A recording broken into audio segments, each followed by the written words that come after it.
Assalamualaikum warahmatullahi wabarakatuh. Apa kabar teman-teman Altu 85? Semoga sehat-sehat aja ya. Oke, kita ketemu lagi di Ngobar Altu 85. Apa sih Ngobar Altu 85 itu?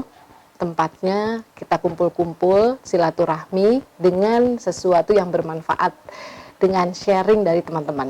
Oke, yang diadakan di setiap weekend, yaitu Jumat, kalau nggak Sabtu atau Minggu, ya. Dan di sini semua partisipasi dari teman-teman, baik sebagai pembicara maupun sebagai audiensnya, dan juga sebagai sponsornya atau donatur. Oke, baik, langsung saja kita di Ngobar Altu 85. Baik, untuk ngobar pertama atau 85 ini masa paruh baya atau golden age. Untuk yang pertama ini saya perkenalkan, pembicaranya adalah Upi Taib. Temanya adalah pikiran jernih, hati bersih, jiwa kuat di usia 50 tahun. Upi lulus dari SMA 7, sama dengan kita di SMA 7 itu sekitar tahun 85. Dulu kelas 1-nya kelas 1 10, 2-nya 2 IPA 1, 3-nya 3 IPA 1. Lalu lulus S1 Perbanas. Upi juga model catwalk dan foto model Jakarta sekitar tahun 86 sampai 96. Juga atlet bola basket nasional di PON dan SEA Games, dan profesinya adalah konsultan fashion dan kepribadian. Oke, Upi juga instruktur modeling, pengembangan pribadi, acting, parenting, public speaking, dan dia saat ini sebagai owner Natasha Personality and Talent School yang saat ini berada di Surabaya dan Jakarta. Oke, baik, tanpa berlama-lama lagi langsung saja kita sambut Upi Taib. Silakan Upi. Saya senang sekali ya bisa bertemu lagi setelah 24 tahun kurang lebih saya tinggal di Surabaya dan ya bolak-balik Jakarta Surabaya. Ya sedikit saja untuk sharing ini dari pengalaman saya aja ya, berkaitan dengan tema kita kali ini ya, menghadapi usia yang sudah kepala 5 nih ceritanya. Ya tentunya perjalanan kehidupan kita nih sudah setengah abad ibaratnya. Pasti banyak sekali yang namanya manusia itu ya, permasalahan, kesedihan, kesusahan, kebahagiaan, kekecewaan, kemarahan, semua campur aduk jadi satu. Karena apa ya? Karena memang setiap kali langkah kehidupan kita bertemu banyak orang, bertemu dengan sifat karakter masing-masing orang.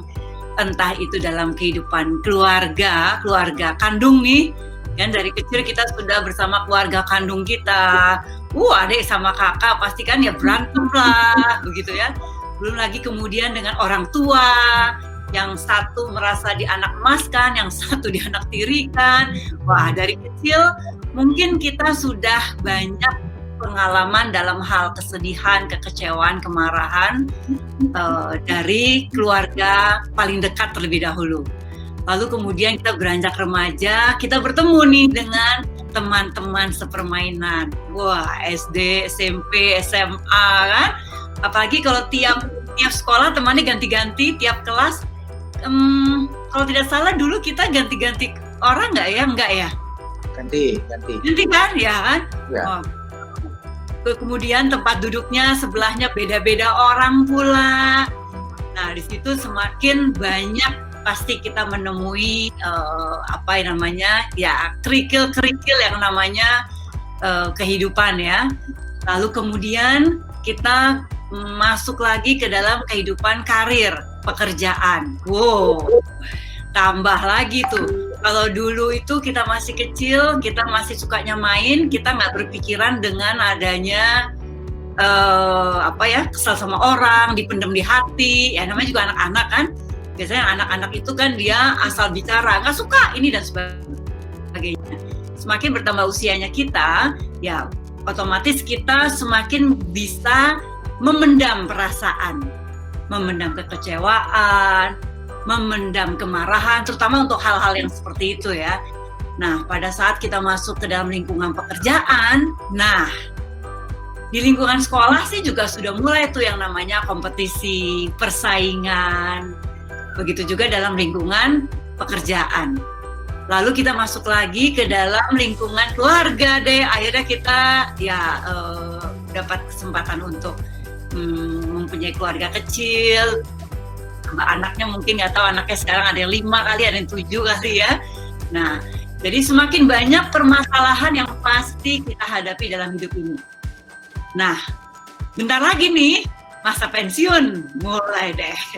Mulai pensiun, dulu kita kan semakin nanjak entah karir entah apa, lalu kita sekarang sudah mulai masuk masa pensiun, yang dimana biasanya masa pensiun itu satu, mulai deh bersiap-siap untuk yang namanya, kalau dulu misalkan sekarang nih kita jadi pimpinan, bersiap-siaplah kita mulai tidak ada lagi staff-staff, bersiap-siaplah lagi tidak ada lagi orang yang kita instruksikan sebagai secara struktural ya, sebagai seorang pemimpin atau sebagai teman. Bersiap-siap lagi kita tidak bertemu setiap hari karena kita sudah masuk pensiun, begitu kan. Lalu kemudian dengan keluarga yang mungkin anak-anaknya sudah semakin besar nih. Nah, bersiap-siap lagi kita untuk ditinggal oleh mereka. Apalagi kalau selama kita berkeluarga, suami istri yang dua-duanya bekerja. Nah, dua-duanya bekerja, pergi pagi pulang malam, ketemunya cuma capek. Nanti kalau sudah mulai pensiun nih, nah bersiap-siaplah untuk ada aja tuh pasti konflik. Karena seringnya di rumah, bertemu di rumah, dia lagi. Sudah mana kemudian kita tidak bertemu lagi dengan teman-teman, karena setiap hari kan aktivitas ya di luar rumah. Nah, jadi hal-hal itu yang akan kita hadapi. Setengah perjalanan kita kan sudah hadapi ya, masa sampai kerja. Nah sekarang kita sudah masa sampai meninggalkan itu semua aktivitas dan kembali harus lebih banyak di rumah. Di rumah bukannya ramai, tapi anak-anak sudah aktivitasnya sendiri-sendiri. Nah, belum lagi nih, saya tambahin lagi, belum lagi sekarang, bener nggak sih? Kita semua nih sibuk dengan handphone. Jadi kalau saya tuh, kalau ngeliat tuh ya di restoran gitu contohnya ya, suka ketawa sendiri sih. Bertemu suatu keluarga, wah namanya kita kan me time bersama keluarga, harus bersama keluarga. Tapi pada saat sudah duduk nih di restoran, semuanya keluarin handphone. Lalu yang anaknya masih kecil kasih iPad, pesan menu, order menu, setelah itu semuanya sibuk dengan handphonenya. Kebersamaan yang tidak bersama-sama sih menurut saya ya. Mereka bersama, kita bersama dengan gadgetnya kita masing-masing. Nah, jadi perjalanan panjang itu menurut saya itu yang membentuk bagaimana, kalau saya bicara selalu kuncinya adalah mindset ya, pola pikir kita untuk menghadapi kehidupan ini. Nah biasanya kalau sebagai manusia ini, manusia yang tidak sempurna, pasti kita ini manusia yang tidak sempurna, penuh dengan emosi, penuh dengan keegoisan, penuh dengan segala macam rupa. Akhirnya semua tuh terpendam di dalam diri kita. Dan bisa jadi timbullah yang namanya kekhawatiran menghadapi masa tuanya ini. Wow, apa yang akan kita lakukan ya? Tidak ada orang lagi, tidak ada ini lagi, tidak ada itu lagi. Dan sering kalau saya orang konsultasi dengan saya itu, mereka itu ini power syndrome. Pernah dengar kan ya? Ini semua di mute ya? Post power syndrome. Post power syndrome. Ya. Jangan bicara sendiri. Ya. Post power syndrome itu yang membuat diri kita itu menjadi sakit. Sakitnya sebetulnya bukan sakit tubuh ya, tapi yang lebih parahnya lagi adalah kalau kita punya sakit pikiran. Nah, pikiran-pikiran itu yang biasanya yang akan menggerogoti diri kita, yang akhirnya kita akan tegang terus nih wajahnya, lalu kemudian salah aja kalau mau berbuat sesuatu apa, apalagi kalau timbul yang namanya kekhawatiran, aduh akan ditinggal. Jadi tinggal tadi tuh yang tadi saya sampaikan, ditinggal oleh teman, ditinggal oleh orang kantor, karena kita nggak kantor lagi nanti kan. Lalu kemudian ditinggal oleh dan sebagainya, ditinggal oleh orang-orang yang kita kasih, anak-anak kita yang sudah besar-besar itu tadi. Nah yang akhirnya itu yang akan menggerogoti tanpa disadari nih, semua yang ada di dalam sikap dan tindakan kita. Karena biasanya bagaimana cara kita berpikir itu akan menyebabkan sikap dan tindakan kita. Nah ini yang akhirnya seringkali kalau kita tidak bisa mengolahnya secara positif, akhirnya apa yang terjadi? Belum juga masa pensiun, masa tua itu datang, kita sudah mempunyai atau membangun suatu kumpulan atau musuh-musuh. Musuh-musuh apa ya? Musuh-musuh di dalam diri kita sendiri terutama. Kita yang memberontak di dalam diri kita sendiri, dan musuh-musuh itu adalah orang di sekitar kita. Oke. Nah, jadi tuh akhirnya musuh-musuh yang tadi saya sampaikan tuh gini, orang yang berdekatan dengan kita karena kita melihat mukanya kita tegang terus nih, karena kita pikirannya tuh dengan emosi kita, dengan kekhawatiran kita. Akhirnya orang yang berada dekat kita kan jadinya nggak nyaman ya. Ini kok si bapak ini, si ibu ini kok tegang terus ya. Lalu yang tadi saya sampaikan tuh, sikap dan tindakan akan berpengaruh. Cara kita bicara jadinya agak-agak julid ya, agak-agak judes. Jadi akhirnya kita bisa menyinggung perasaan orang-orang di sekitar kita. Itu yang saya masukkan nambah musuh. Belum lagi kita berpikir nih, anak kita bentar lagi, dek, apa yang manggilnya ya, dek atau kak gitu, atau sayang, ayo kita itu yuk, anterin mama yuk, atau papa yuk, kita jalan-jalan. Enggak, saya punya acara sendiri. Marah lagi kita, kesal lagi kita. Belum lagi dengan pasangannya nih, bisa jadi kan pasangan kita nih masih aktif kerja, kita yang sudah mempensiunkan diri gitu kan. Lalu kemudian kita merasa dia tidak punya waktu buat kita. Ya itulah segala macam rupa yang tadi saya namakan akhirnya ya post power syndrome itu yang akan berpengaruh banyak kalau kita tidak bisa mengontrol mindset kita itu tadi. Nah jadi gimana nih caranya? Kalau saya, pengalaman saya sih ya, dari dulu ya kita yang namanya beraktivitas, karyawan, bertemu dengan staff, yang tadi saya sampaikan di awal, sifat dan karakter orang yang berbeda-beda, dan kadang-kadang nyebelin, ya kadang-kadang ngeselin gitu ya, aduh udah dikasih tahu, dia juga berubah, ini juga gini, dan sebagainya. Belum lagi kalau kita berhadapan dengan klien, ya, customer, ya, atau siapapun juga ya, di aktivitas kita, aduh ini orang banyak maunya dan lain sebagainya. Nah itu hal-hal seperti begitu yang banyak berpengaruh di dalam mindset kita. Nah biasanya nih saya membiasakan dari dulu itu setiap permasalahan saya ganti dengan tantangan kata-katanya. Jadi tantangan itu dalam arti begini. Setiap kali saya menghadapi permasalahan, wow, ini dia nih. Gimana caranya supaya saya bisa menyelesaikan permasalahan saya? Karena saya berpikir kalau saya bisa menyelesaikan permasalahan saya, berarti saya kaya dalam berpikir. Menurut saya, materi kalau kita tidak mempergunakan dengan baik, ya lama-kelamaan akan habis terpakai. Jabatan akan ada waktunya kita akan selesai. Namun kalau kaya dalam berpikir yang positif ya maksud saya ya, dapat menyelesaikan masalah ini, bisa menahan semua kesabaran dan sebagainya, menurut saya akhirnya kita akan bisa hidup ibaratnya. Hidup tuh pengertiannya gini, kita akan bisa berpikir, apa sih yang harus kita lakukan? Bagaimana ya cara melakukannya? Nah menghadapi suatu permasalahan itu dengan santai, dengan tenang, dengan senyum, tapi ya itu tadi, saya harus menyelesaikan masalah itu. Nah itu saya sih dari dulu itu saya menerapkan kepada diri saya bahwa setiap kali menghadapi permasalahan, asik, ini tantangan buat gue nih. Oh ya ini nih, nah apa yang harus gue lakuin ya? Akhirnya kan cari tahu gimana caranya supaya bisa menyelesaikan masalah itu dengan tepat loh ya. Saya tidak terbiasa menyelesaikan masalah dengan ada yang salah satu dirugikan. Prinsip saya win-win solution. Lu senang, gue senang.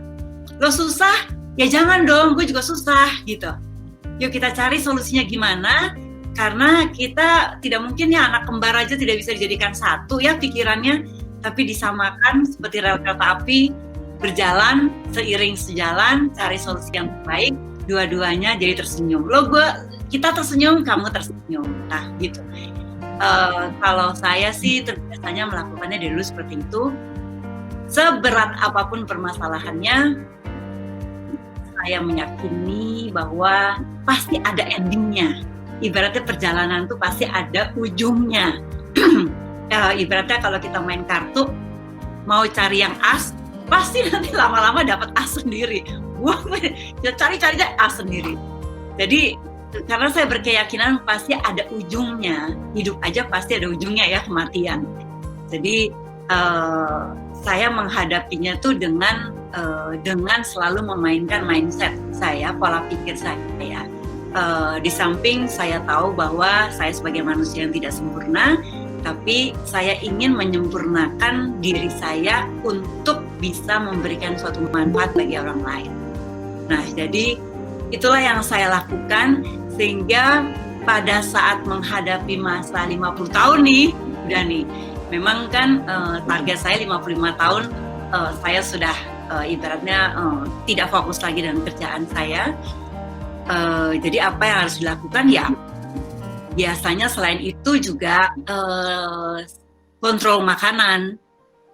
Kalau dulu nih, makan apa aja deh, bahkan kastengel segala macam yang keju-keju saya makan. Kebetulan sih badan saya masih kurus-kurus aja deh gitu ya. Tapi saya meyakini orang kurus aja pasti bisa sakit, pasti juga banyak lemaknya. Jadi saya tetap kontrol makanan. Lalu itu tadi, hadapi stres. Banyak yang saya tangani, mereka itu menghindar dari stres. Kalau bisa tidak dapat masalah, lari dari kenyataan, ibaratnya begitu. Nah, kalau saya sih menghadapinya adalah dengan menghadapi stres tadi, dengan membalikan kata adalah kalau kita bisa mengelola stres itu akhirnya jadi ibaratnya bumbu masakan itu jadi lebih sedap gitu loh. Hidup aja kalau nggak ada berantemnya dengan pasangan nggak enak kali ya. Kayaknya gitu ya.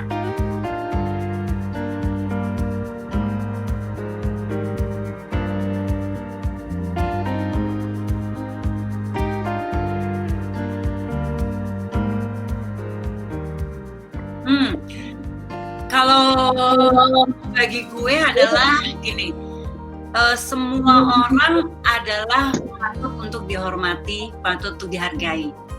Walaupun dia usianya lebih muda dibandingkan dengan diri kita sekalipun. Walaupun katakanlah dia anak kecil sekalipun juga, kalau gue sih terbiasa untuk yaitu tadi tetap menghargai, menghormati sebagai human ya, sebagai manusia. Pasti semua orang yang dihargai, dihormati. Nah, kalau bicara pekerjaan, kita bicara profesional pastinya. Umur lu boleh muda daripada gue begitu, walaupun sebetulnya kan harusnya lu yang menghormatin gue dong, lu harusnya gini. Menurut gue adalah sebagai profesional ya tetap dia sebagai klien tidak melihat usia, tapi melihat bagaimana dia sebagai orang yang datang kepada kita untuk entah itu tadi untuk bekerja sama atau untuk apapun juga ya, minta bantuan dan sebagainya. Ya kita hadapi secara profesional dengan segala semua aturan tata tertib etika sebagai seorang yang profesional. Dalam arti adalah sikap, cara bicara, ekspresi semuanya tetap sama begitu. Karena menurut gue adalah kalau kita berlaku seperti itu, lawan bicara kita ada orang yang berbicara dengan kita secara tidak langsung, mereka pun juga akan melakukan hal yang sama. Tapi kalau berbeda, misalkan kita merasa, aduh gue lebih tua deh, aduh gue lebih ini deh, lebih pengalaman dari lu deh gitu ya. Akhirnya tanpa disadari sikap sombongnya kita itu, walaupun kita nggak merasa sombong ya, tapi sikap arogannya kita tuh akan bisa keluar gitu. Karena apa? Sepertinya menyepelekan orang kita. Walaupun bisa jadi kita tidak menyepelekannya, kita tidak sombong, karena sebagai manusia itu ya tanpa disadari ya, otak tidak sadarnya itu akan, alam sadarnya itu akan melakukan hal itu. Jadi menurut gue sih ya, as a profesional ya lakukan aja sebagai seorang profesional, tidak melihat usia. Oh, sambil nunggu pendapat, satu lagi aku bisa tambahkan bahwa olahraga yang rutin itu penting loh buat diri kita yang sudah alhamdulillah bisa mencapai 50 tahun. Olahraga rutin yang simpel-simpel aja, walaupun mungkin kita masih beraktivitas ya, 30 menit itu ya memang itu sering kali kita dengar teori ya, 30 menit, tapi memang itu, dan itu yang gue lakuin setiap hari itu ya, ngelihat sana sini kanan kiri, jadi refreshing, jadi segar lagi gitu. Satu hal lagi ya, banyak-banyak tersenyum. Bener. Ya, betul.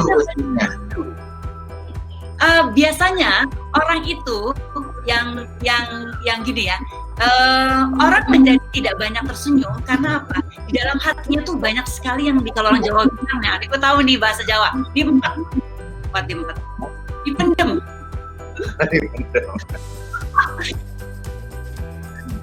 Diempet apa? Empet kan? Diempet gitu ya. Nah, itu bahasa Jawa ya. Nah, itu jadi dia terlalu banyak yang dia simpan di dalam hati. Dia sebel sama pasangannya nih, ya, dia disimpan, nggak berani bicara. Dia kesel, akhirnya dilampiaskan ke anaknya misalkan. Dia kesel dengan orang kantor, dia nggak berani bicara, tapi dia bergosip dengan tetangga sebelahnya. Jadi tidak dikeluarkan di depan, akhirnya tuh dia disimpan sendiri. Itu muka pasti nggak bisa tersenyum, pasti. Nanti akhirnya 10 tahun lebih tua loh, say, bener. Awet tua dong jadi ya. Jadi awet muda. Itu aku pengen kali awet tua ya, awet muda kan. yang gimana? Udah hobi, biasanya sih gitu.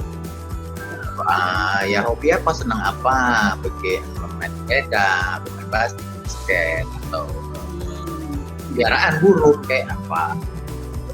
Enjoy aja gitu. Musik tuh, beli tuh. Ya sih hobi ya. Enjoy, makanya awet muda dia. Tapi satu hal lagi nih yang mungkin boleh gue juga kasih masukan juga ini, membiasakan diri kita langsung bicara kepada sumber permasalahan kita. Karena memang benar kita hobi musik ya, benar tuh capung. Waduh, jadi akhirnya kita jadi senyum lagi kan, kita lagi senyum lagi. Itu benar banget. Nah, ditambah kita langsung bicarakan dengan sumber masalah. Biasanya nih kita sebagai manusia kan suka takut ya, takut orang itu tersinggung kalau kita bicara yang kejujur. Saya nggak suka nih sama kamu nih, waduh marah lagi. Iya, apalagi bicara sama yang pimpinan kita, apalagi bicara sama klien gitu ya. Aduh, itu yang membuat jadi akhirnya kita simpan sendiri kan.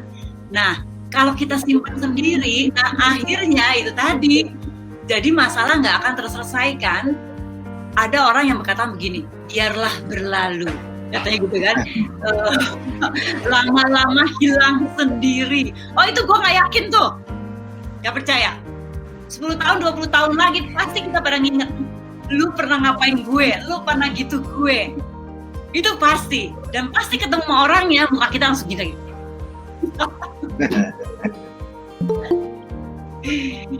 Gitu Bud. Jadi alangkah baiknya untuk bisa tersenyum terus. Nah, diselesaikan dia tuh masalahnya. Jadi nanti 50 tahun gak berasa 50 tahun.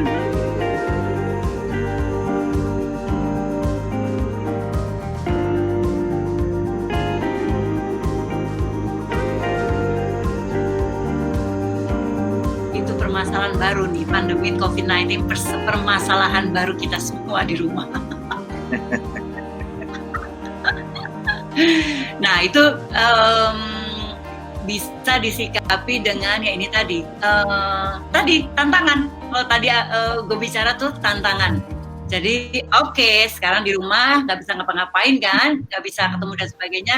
Nah dengan di rumah yang keterbatasan ini ya kreativitas kita yang kita harus paksa ya, tanda kutip paksa untuk kita bisa kreatif ya. kreatif itu kan tidak hanya dari segi prestasi aja kan, dari segi merubah kebiasaan, merubah tata letak rumah, gitu kan nggak harus beli yang baru, pindah sana pindah sini, lalu lebih memperhatikan pasangan, pasangan tetangga gitu. Karena serius sama ya. Daripada serius nih. Iya, silaturahmi dengan pasangan tetangga. Enggak sih ya.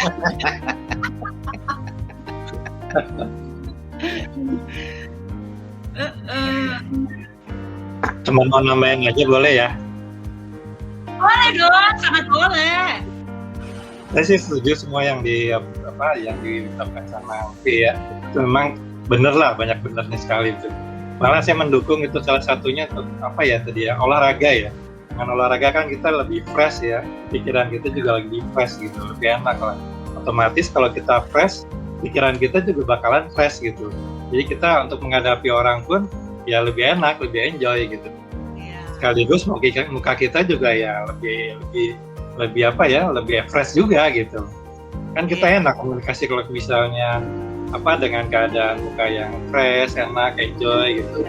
Jadi kayaknya seluruh permasalahan diusahakan ya harus diselesaikan dengan masalah yang baik gitu, tanpa marah-marah atau apa gitu.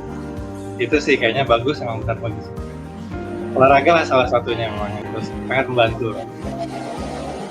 Ya, bahkan bisa jadi loh apa produk atau program yang kita tawarkan itu, proyek yang kita tawarkan mungkin tidak begitu cocok ya, tapi karena kita senyum ya, karena kita smile face gitu ya, akhirnya kan semua kata-kata yang keluar jadi oke-oke aja gitu, akhirnya proyek goal deh. Satu lagi Bud, boleh nambahin, umur kita yang udah 50 tahun ini, kita juga harus biasakan tidur yang cukup kali ya.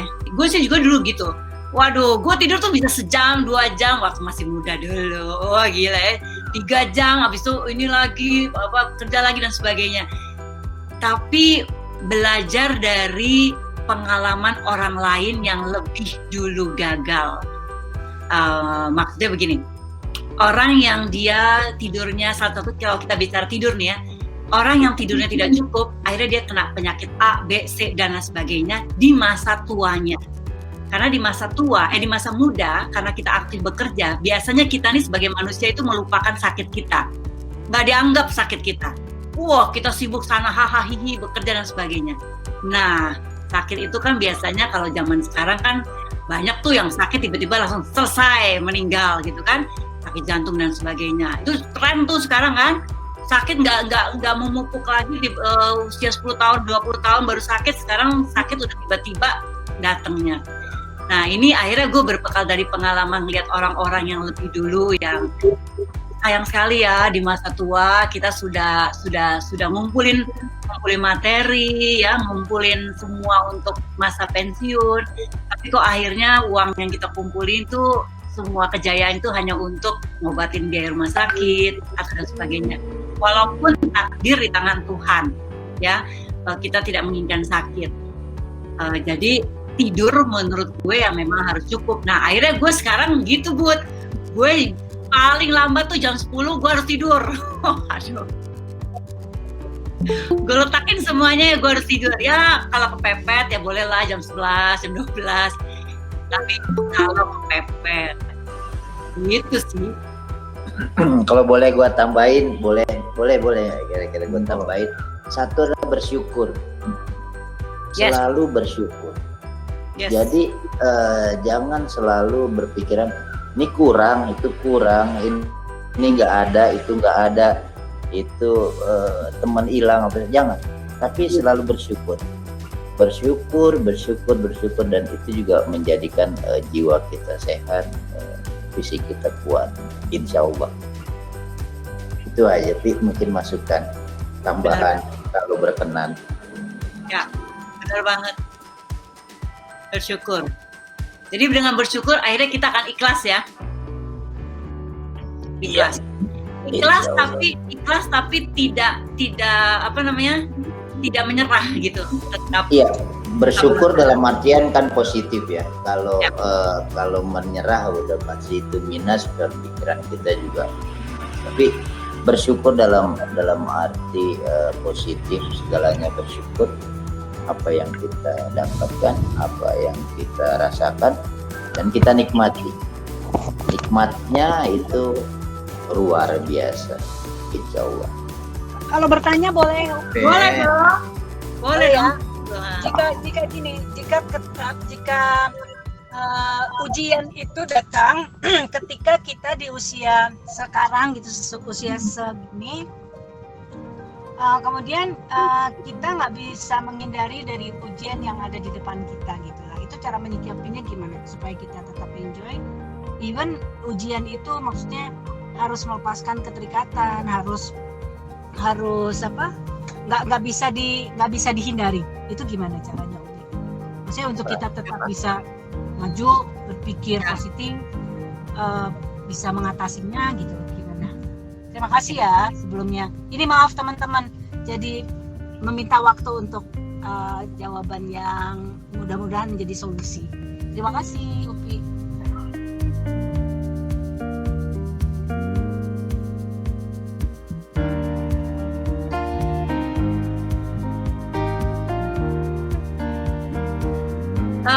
Saya meyakini apa yang disampaikan oleh Kiki ini pasti kita sebagai manusia pernah atau sering atau mungkin beberapa kali mempunyai permasalahan seperti itu. Namanya juga manusia ya. Yang tadi yang saya sampaikan Ki adalah setiap kali menghadapi suatu permasalahan itu adalah jadikan tantangan, karena saya meyakini bahwa kebetulan saya Muslim ya, saya meyakini bahwa Allah itu saya rasa semua Tuhan sama, memberikan yang terbaik kepada kita pada waktunya. Jadi bisa jadi dia memberikan kepada kita yang terbaik itu dengan yang permasalahannya dulu, supaya kita itu, hati kita itu pasrah, hati kita itu jadi ya iya gitu. Jadi contohnya gini nih, misalkan pada saat kita harus melepas sesuatu ya, melepas entah siapa ya, begitu kita kasih, atau pekerjaan atau apapun juga, pasti ada di kekhawatiran, aduh nanti kalau kita melepasnya nanti gimana ya kehidupan kita, bagaimana ya nanti selanjutnya, apakah kita sanggup ya, apakah kita ini, pasti banyak banget itu kekhawatiran, itu saya meyakini sebagai manusia pasti. Nah, namun saya satu sisi meyakini bahwa pasti ini jalan yang terbaik yang diberikan Tuhan kepada kita. Bisa jadi sebetulnya sebelum-sebelumnya itu kita sudah harus selesaikan, kita sudah harus akhiri itu. Tapi karena kita suka, enggak deh, ntar gimana ya, ntar saya takut kalau akhirnya saya semakin terpuruk atau entah apa dan sebagainya. Akhirnya tangan Tuhan mungkin sudah, dia bantu kita untuk selesaikan sekarang. Sakit sih pasti rasanya, waduh, menghadapi permasalahan gede banget nih ya. Namun kalau yang tadi kembali lagi selalu berpikir bahwa ini pasti yang terbaik dari Allah, karena saya selalu meyakini apa yang saya dapatkan sekarang, entah permasalahan, entah kebahagiaan, kesuksesan, apapun juga, itu pasti yang terbaik. Dan bisa jadi yang kita harapkan, gitu, aduh saya berharap gitu. Itu bisa jadi diberikan sekarang karena memang belum saatnya ya. Itu saya yakin begitu. Boleh nggak gue tambahin? Boleh dong. Boleh, silakan. Dari Batam deh. Wah, dari Batam nih. Ya, silakan. Jadi terpaut dari agama, artinya gini, inas sholati wa nusuki mayahya mamati lillahi rabbil alamin, artinya kita semua ini karena Allah. Kita lahir ke dunia pun kehendak Allah, bukan kehendak kita. Jadi semua ini karena Allah, bergerak karena Allah, semua karena Allah. Tidak ada lagi, semua ikhlas jatuhnya. Kalau kita dituntun untuk semua karena Allah, dari doa, niat, sholat, semua dituntun seperti itu. Betul-betul totalitas. Jangan ada lagi kita terlibat, jangan lagi kita menyekutukan Allah dengan diri kita. Kita jangan sampai menyekutukan Allah lagi. Totalitas karena Allah. Udah itu hidup aman, tenang deh. Ikhlas jatuhnya. Udah gitu aja. Penggalan dari saya. Makasih. Wassalamualaikum warahmatullahi wabarakatuh. Waalaikumsalam. Terima kasih. Ya, jadi ya, tadi yang disampaikan tadi juga semuanya benar tuh yang disampaikan tadi sama teman kita tadi tuh. Namanya kakak Om Roni. Ya, jadi kalau saya sih begitu. Jadi pasti akan ada endingnya, pasti ada ujungnya. Dilewatin saja dengan hati ikhlas tadi, bersyukur tadi, jadikan tantangan, dan tapi jangan lupa strategi. Merencanakannya dengan matang, ke depannya akan kita lakukan apa, jangan menyerah, jangan pasrah.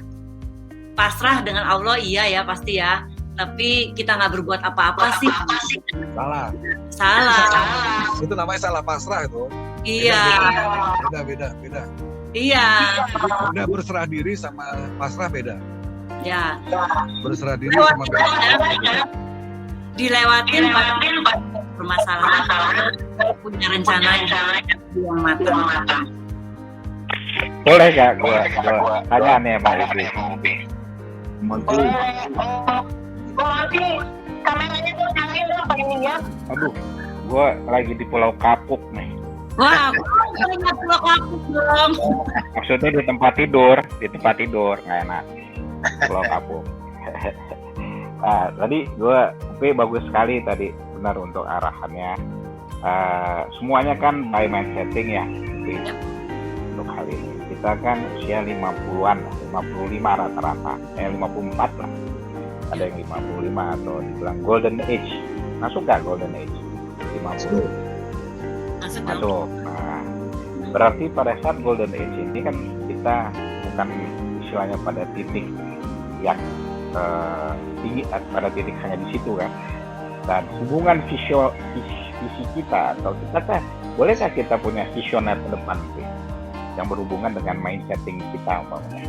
Mungkin aja kita mulai usaha pada saat ini gitu kan, atau mungkin kita membuka ya taruhlah usaha, kita udah punya cucu atau apa gitu. Nah itu bagaimana menurut Upi untuk hal ini? Silakan, makasih.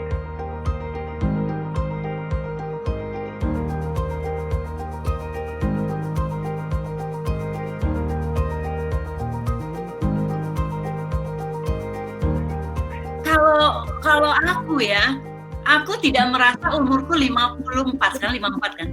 Tidak merasa umurku 54. Cocok, mantap. Jadi maksudnya begini. Dan jangan dipikirin umur 50. Punten, Depi kayaknya suaranya feedback ya. Nggak tahu gue dari mana tuh. Iya, bagus sekarang. Jadi, sorry, padahal lagi seru-serunya tuh. Ulangi. sorry. Iya, jadi maksud gue adalah poinnya, jangan pernah merasa udah tua. Kita ini belum tua, masih bisa beraktivitas, masih bisa kreatif, bahkan sampai umur 70 tahun. Bahkan kita harus tetap kreatif, harus tetap mikir, harus tetap gerak supaya tidak pikun. Betul. Bukan masalah, Mon. Gitu jadinya, Mon. Nggak masalah, justru.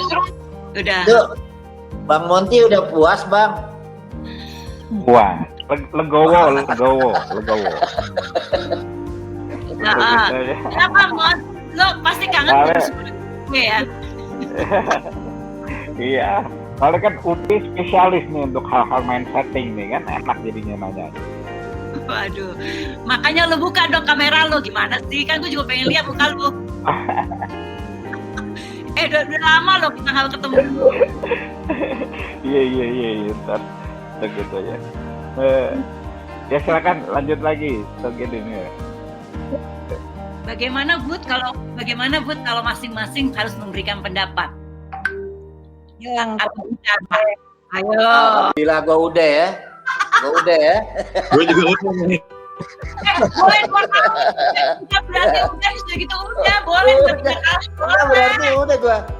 Tinggal yang lain yang ngasih. Itu capung belum tuh Adi.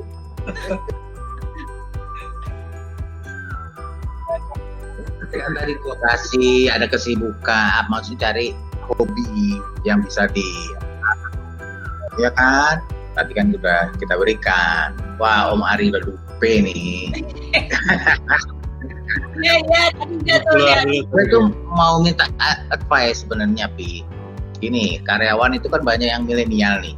Kita kan era ini udah berbeda nih sama milenial nih. Nah, gimana sih caranya tuh supaya milenial ini bisa searah lah dengan arahan-arahan kita, karena kadang-kadang kan mereka punya gaya kerja sendiri yang kadang-kadang kok ini diarahin begini malah nyeleneh ke sana ke sini, tapi ujungnya kadang-kadang benar, kadang-kadangnya nggak benar juga. Nah, itu yang banyak yang perlu advice. Kira-kira itu gimana sih untuk kaum milenial ini, cara berpikir mereka tuh sebenarnya kemana sih, kok kayak simple, praktis apa gitu loh. Menurut Upi gimana tuh?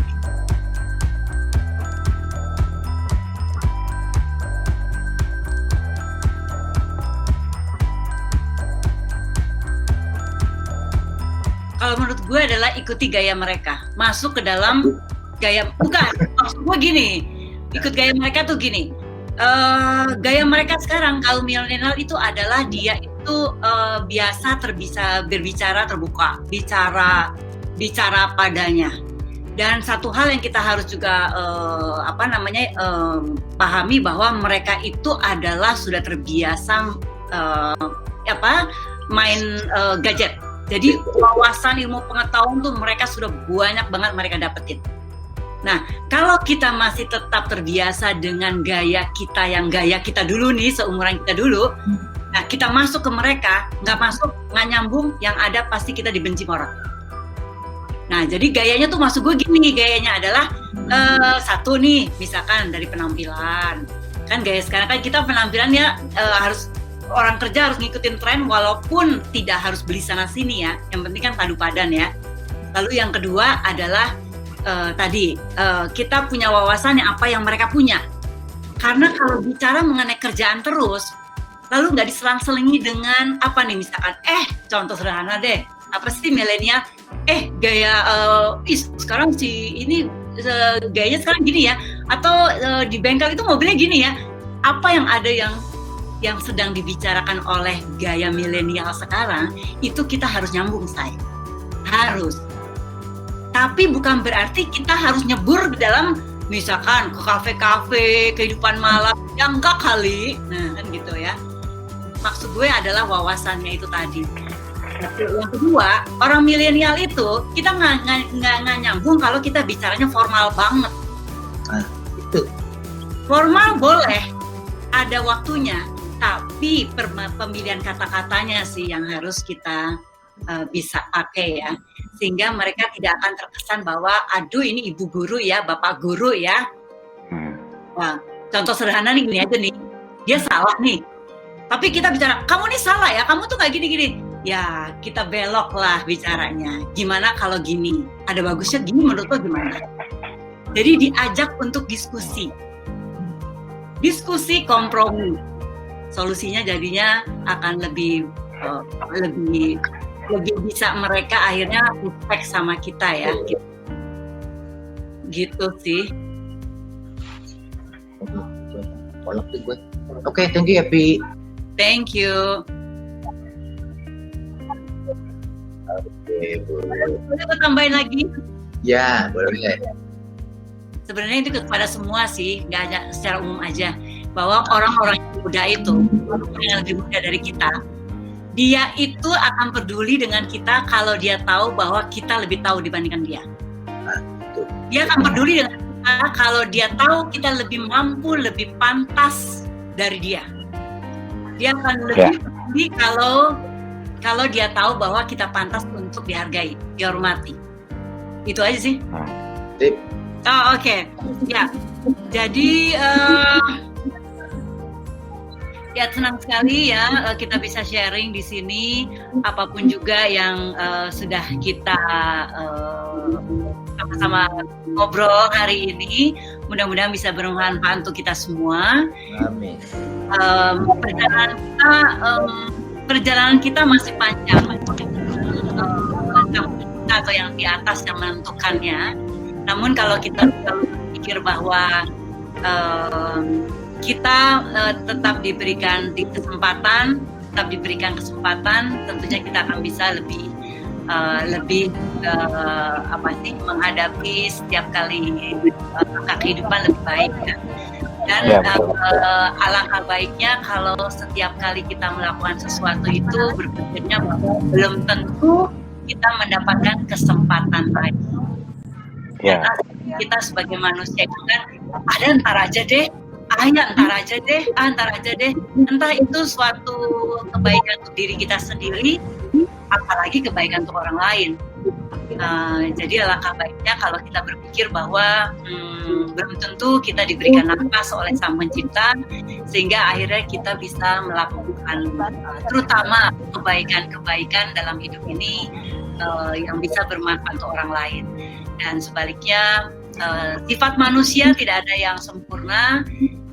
Biasanya sih saya setiap malam sebelum tidur itu punya waktu 10-15 menit untuk koreksi evaluasi diri, apa sih yang sudah saya lakukan selama satu hari ini, baik itu segi buruknya atau segi baiknya. Jadi sehingga saya bisa tahu keesokan harinya kalau diberikan nafas oleh Sang Pencipta lagi, kebaikan atau hal positif yang saya sudah lakukan hari ini saya akan tingkatkan lagi di harinya. Keburukan saya yang saya lakukan hari ini saya tidak akan mau lakukan lagi, sehingga akhirnya harapan saya atau target saya, kesuksesan itu tidak hanya dunia saja, tapi kesuksesan itu adalah dunia dan akhirat, sehingga kita akan bisa jadi manusia yang cerdas, tidak hanya mengejar kesuksesan duniawi, tapi sepanjang masih diberikan nafas oleh Sang Pencipta, kita kejar juga kesuksesan di akhirat nanti. Insya Allah dapat di sana Ka'bah ya. Amin. Amin. Terima kasih. Terima kasih. Terima kasih, Upi. Terima kasih, Upi. Terima kasih. Terima kasih Tante Upi. Jangan merasa tua. Biar semangat Jangan terus. merasa tua.